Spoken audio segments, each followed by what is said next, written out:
Okay, so I went to the butcher today to buy food for my dogs that are raw fed. I got boneless pork butt, 20 pounds, chicken legs with a bone, chicken feet, pork heart, pig ears, that's just a treat, beef tongue, pork liver, chicken gizzards, chicken necks, pig stomach, and chicken hearts. It's about 95 pounds worth of meat.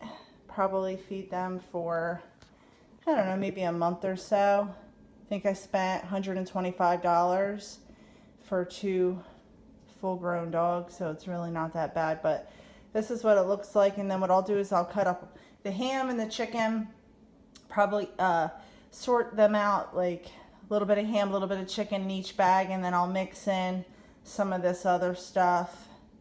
The organs I usually mix in another bag on the side, and I'll do small bags of the organs just to add a smaller quantity, but they really like the chicken necks and the chicken feet, and I know they like the beef tongue, and I'm sure they're gonna love the pig ears. So it's just a good variety of meat for raw feedings. Okay, so the next thing I did was I opened up all the bags of chicken, and I have all the thighs and the legs, and I put 2 thigh leg quarters into a freezer bag. I'll double bag these later, because sometimes when they freeze they stick together and then they leak. But then I'll just take this ham, I cut it up in a bunch of cubes. I just do big cubes. Once I thaw it out and I go to feed it to them, I actually will like chop up the chicken with the bone in it, and the pork, you don't have to do that, but my dogs will like drag it all over the house. So I figure if I make it like bite-sized portions, they're less likely to drag it all over the place. So now I'm just going to distribute the ham evenly into all these bags. I don't really weigh them. I'll weigh their food when I cut it up. Each dog gets 16 ounces a day, which is 2 8-ounce meals. So for 2 full-grown Portuguese water dogs, they're each getting a pound a day, which is 2 pounds a day in meat. So I'm going to take the ham, put it all in there, and then I'll deal with all the wacky stuff once I'm finished. Okay, so now I have spread out the ham and the chicken, and I just estimated, about the same amount in all these bags.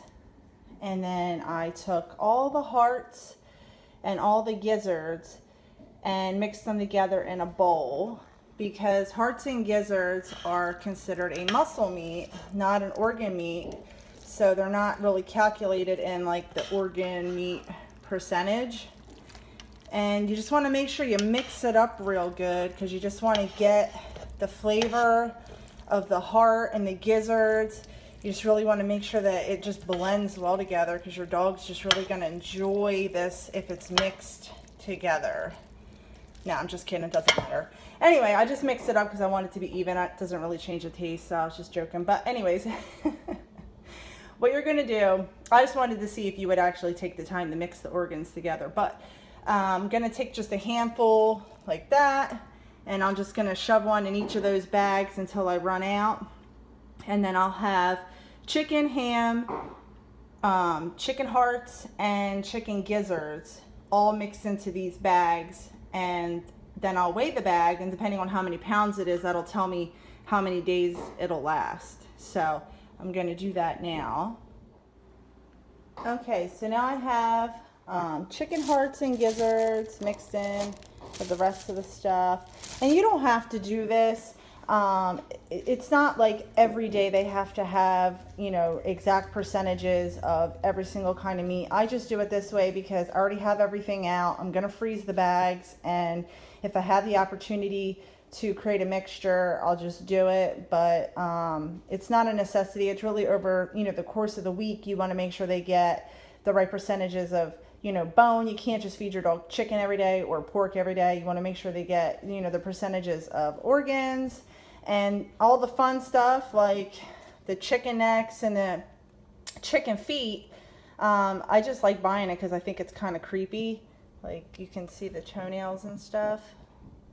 I don't know. They really like these, so I just like throw some in there because it's a treat to them. They like it. They enjoy it.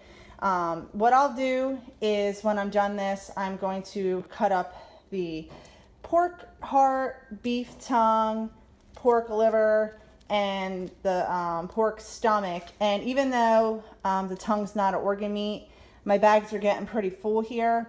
So I will cut all these up, and then I will do small little, like, you know, maybe quart-sized bags, but I won't even fill it up. I'll probably put it up to the line because the organ meat's only a very small percentage of their daily, you know, weight. So you figure if it's, you know, 20%, you know, I might put 2-3 ounces in here and then split it between the two dogs. And I don't want to thaw out a ton of organ meat because I don't want it to go bad because I'm not using that much of it. So I just put it in smaller bags, and then say for the day I'm grabbing, you know, 1 bag of this, I'll grab 1 bag of organs, and I have a little tray in my refrigerator that I actually just, you know, there's a little bag of organ meat right there in a Doc Mix stuffings bag because these are actually were the perfect sized little tiny bags. And I have like brains, liver, pancreas, I don't, you know, all kinds of hearts, whatever in there. I can't remember now because I bought a bunch of different kind of stuff like goat, lamb, you know, chicken, pork. So then I'll pull one of those out, and then when I thaw it, I will just throw it in their bowl, and it'll just, I chop it up small so they don't drag it all over the house, but you can see there's, you know, some beef in there, and there's like organs, and there's a heart, and so they'll just go over there, and, you know, there's Molly right now. She's like, what? She probably thinks I put something good in there. Maybe I should just give her a foot. Here, you want this? Max loves those. Oh, somebody just beeped the horn. Anyway, so now I'll just go through and I'll take the chicken necks and the chicken feet and spread them out in the bags. And then I'll just put them in another bag so they don't leak, tie them up, and I'll stick those in the freezer. And I'll be good for 95 pounds. You figure 2 pounds a day for 2 dogs would be 80 pounds. No, 60 pounds in a month. So figure a month and a half, give or take. I spent $125 if I'm doing the math right, which I think I am. It's not really that bad for a dog, for 2 dogs actually. But big bags of kibble can be pretty expensive, I think. So I feel much better about giving them this anyway. And really, I've only been working on this for maybe 20 or 30 minutes and I'll be done. So, you know, 1 trip to the butcher shop, you know, once a month, once every 2 months, depending on how much freezer space you have. You go ahead, make a mix up, and it's literally just grab and go. Sometimes I'll take 2 bags out of the freezer so, you know, they can start eating one, the other one's thawed out, and then, you know, just keep going from there. That way it stays fresh. Okay, in here I have the pork stomach, pig heart, and the liver all chopped up in there. Now, it thawed out a little bit between the time I went to the butcher shop, came home, did all the other stuff, but it's basically still frozen, but it was, you know, thawed out enough that I could cut it. I just cut it while it's still pretty much frozen. It's in perfect little cubes. It's not as messy and squishy, and I'm just gonna put it in the bags and refreeze it anyway. So I don't thaw it out completely before I cut the organs and all the weird stuff up. Speaking of weird stuff, I did not do the beef tongue because I wanted to show you how disgusting it is before I add it to the mix. This thing is like 14 inches long, and it like literally looks like a big huge tongue. Anyway, I like to buy this stuff because I just think it's interesting.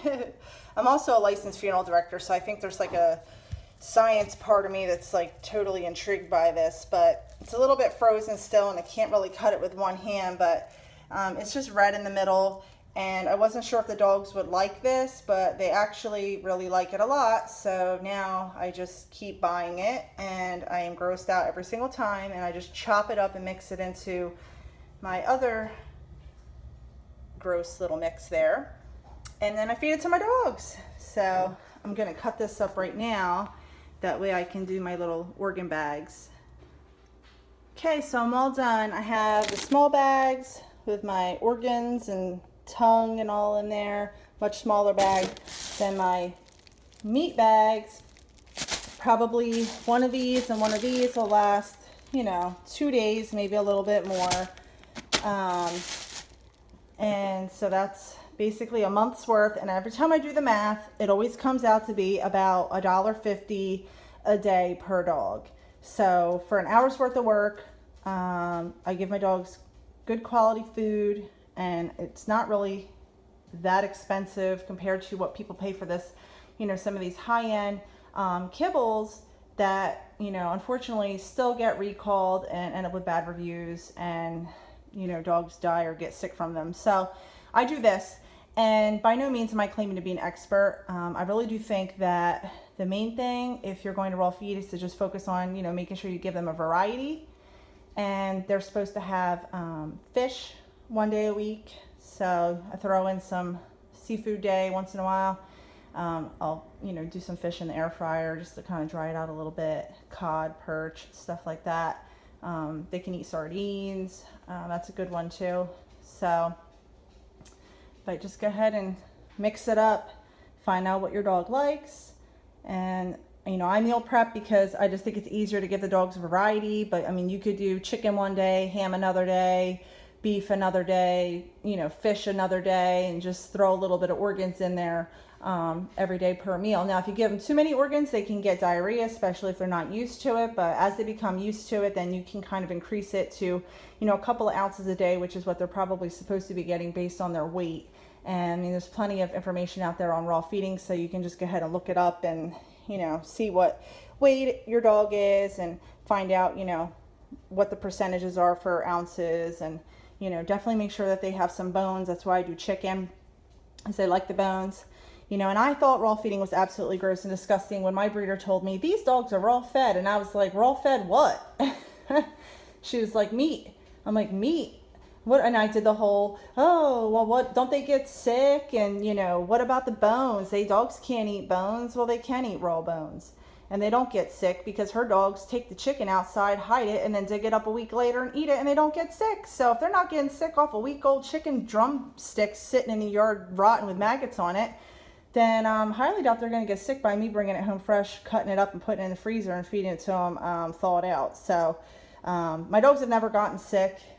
They love the raw meat, and I just try to mix it up, give them little treats like pig ears. One thing I found that they don't like is pig's feet, so I don't buy those anymore. But so far, all the weird, funky things that I bought to try to give them to see if they would like it, they actually really like it. So, and sometimes those things are actually, you know, less expensive. So, because people aren't necessarily rushing out to the store to buy those, and they're kind of like excess. So you can get those and give your dog a variety, save a little bit of money, mix it up a little bit. So that's it. I had a couple people say I should do a video on how I do raw feeding for my dogs. And so this is just what I do, my personal experience, and feel free to come up with your own plan for your dogs and do your own research, find out what's a good fit for you. Thank you.